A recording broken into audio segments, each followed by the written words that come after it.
Hi everyone, Joey McCorkle here with McCorkle Home Team and Virtual Properties Realty.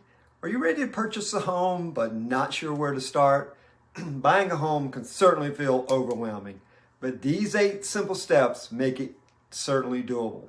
This video outlines 8 tips to make the process easy to follow. Let's take a look at the steps. Step 1, hire a realtor. I know you say, well, hey, you are a realtor. Of course you're going to say that. Well, no, I'd actually hire a realtor. It's a lot involved with this process, from the initial meeting with the realtor to viewing homes, negotiating all the repairs if there needs to be, negotiating an offer on the home, etc. So that's very important.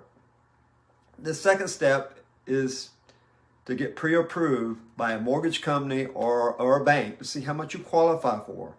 This is going to help you set a budget and or to see if your budget will allow you to be able to purchase. Also, it'll let you maybe know if you need to work on your credit in order to purchase.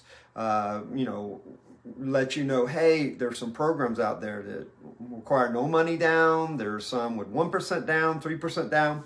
So the lender is going to let you know which of those mortgage down payment programs fit you best. And so that's a really important step too. The third step would be viewing the homes. Before you view, of course, you want to meet with your realtor, determine where you want to live. Do you have children? Or there schools that would be involved? Obviously, proximity to schools, proximity to your work, maybe an airport, how many bedrooms you need, etc. If you need 55 and older, etc. Very important step. The fourth step would be, once you have the home under contract, then getting the necessary inspections done on the home. And there's more than just a home inspection. There can be a radon inspection, there can be a mold inspection, there could be a wood destroying organism inspection, also known as a termite inspection, very important.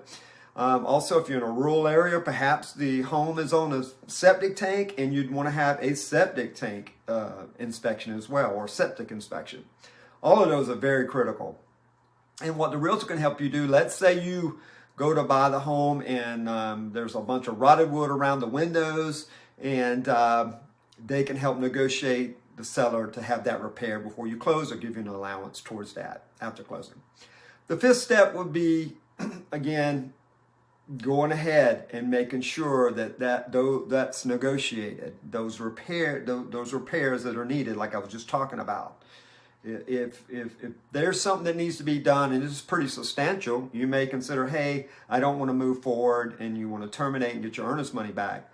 But you can also, like most cases, you're able to ask the seller for an allowance, have them do the work, and provide those receipts at closing by a professional contractor. Either or. Most of the time, I'd say 90% of the time, I'm able to move through that without any problems and keep the contract going forward. But sometimes there are instances where you need to terminate, and you need to get your earnest money back at that point. And so the sixth step is making sure the appraisal comes back in line with what you offered on the property originally. Let's say you offered $400, it comes back at $380. You can also obviously go and ask the seller to reduce the price to match the appraisal. The seller may not want to do that. So if they don't, you would have the option of, assuming your realtors put that contingency in the contract, that you would be able to terminate the contract and get your earnest money back. Most times the seller is going to be willing to go ahead and do what needs to be done, but there are times where they don't feel they need to, and if you're not able to make up the difference, then you may want to terminate it and get your earnest money back.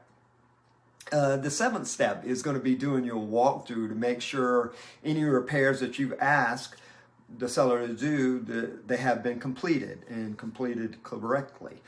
So you'll want to get all that done. You're going to get that done on the walkthrough. The eighth step is going to be the best step, which is going to closing, reviewing your settlement statement with your realtor and your lender, knowing how much you need to bring to closing. In this case, in this point in time, if it's over $5,000, what you do is you go to your bank and you have those funds wired to the closing attorney, and they will give you a copy of what's called wiring instructions. And you want to call the attorney and repeat the account number on the wiring instructions and the routing number to make sure you're having the money wired to the correct place. There's been some issues with that, so you just want to double check that and make sure that you are sending your money, which is your closing money you need to close on the home, to the right place. So you just want to double check that. And after you do that, closing usually takes about 45 minutes to an hour. You sign all the documents, and you get keys to your new home.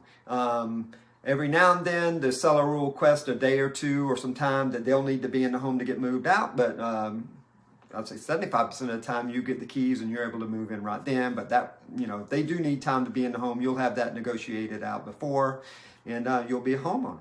So I hope this just provides like a general roadmap for you. Again, I kind of wrote it up here on the board, 8 steps to purchasing your next home. Not an artist, as you can see. But anyways, give us a call if you have any questions in regards to these 8 steps, any of these 8 steps. We can help you, obviously, with residential. I've been licensed for 25 years. My partner, Nellie McCorkle, we work together as a team. Please like and subscribe, text, direct message us, or call us if you need anything.